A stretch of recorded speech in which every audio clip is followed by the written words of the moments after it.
Good morning, St. Francis, and good morning, people of God. It is Tuesday, the 5th day of April 2022, Tuesday of the 5th week of Lent. It is the 31st day of Lent, 9 more days remaining on our Lenten journey.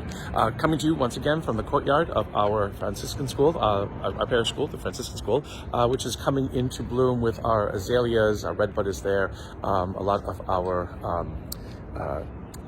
birch trees over here coming to bloom, all very beautiful here in our courtyard of the Franciscan School. A wonderful place to come to visit, to meditate, to be in contemplation of God's glory and God's creation here on this beautiful morning here in Carolina.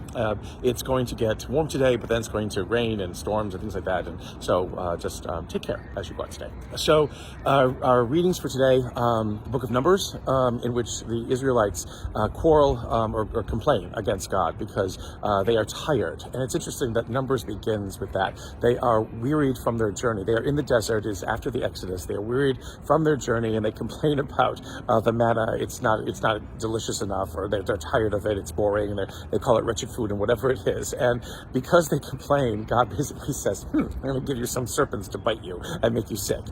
So again, God's kind of childish, and the people are childish. Everybody's just not adult anywhere in the book of Numbers as they're wandering through the desert after the Exodus. Moses prays, and then God relents. So he's like, okay, make a staff and put a serpent on it. And if you look at it, you'll be cured. Kind of a little bit like magic in one way, but again, we just kind of move. God will use all kinds of means that God needs to be able to, bring people back after God has inflicted a punishment on them. And so they look at it, and they are cured. They are healed of their affliction. That sentiment about the lifting up of the Son of Man, the lifting up so that people may gaze on something, again, is made allusion to as the cross. In Jesus' conversation with Nicodemus at the beginning of John's Gospel, Jesus talks about being raised up like that.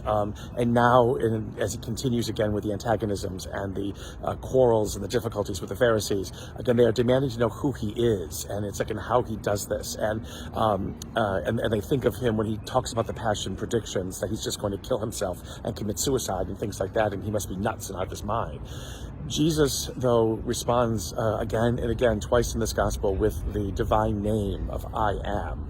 Again, what was understood to be Yahweh, in English, but again, a name that is not pronounced in Judaism because it is the divine name. So in English, we take the phrase I am to demonstrate God's equating of God's self with all creation, all being, all that is. And Jesus identifies himself as this, and it is interesting that for him to identify in such a way would be something that the Pharisees would come and condemn him for immediately, but they are not listening because they are so they so want their faith to be only in this particular way, only seen through this lens, only expressed in this manner, that when Jesus asks them to look differently and to expand their horizons and to see faith as something that is not just about rules and regulations, about following the old, tired norms and ways of doing things, that it can be dynamic and life-giving and all things like that, the Pharisees refuse to see it. And again, they think that Jesus is trying to destroy the fabric of their society, the status quo that they have set up,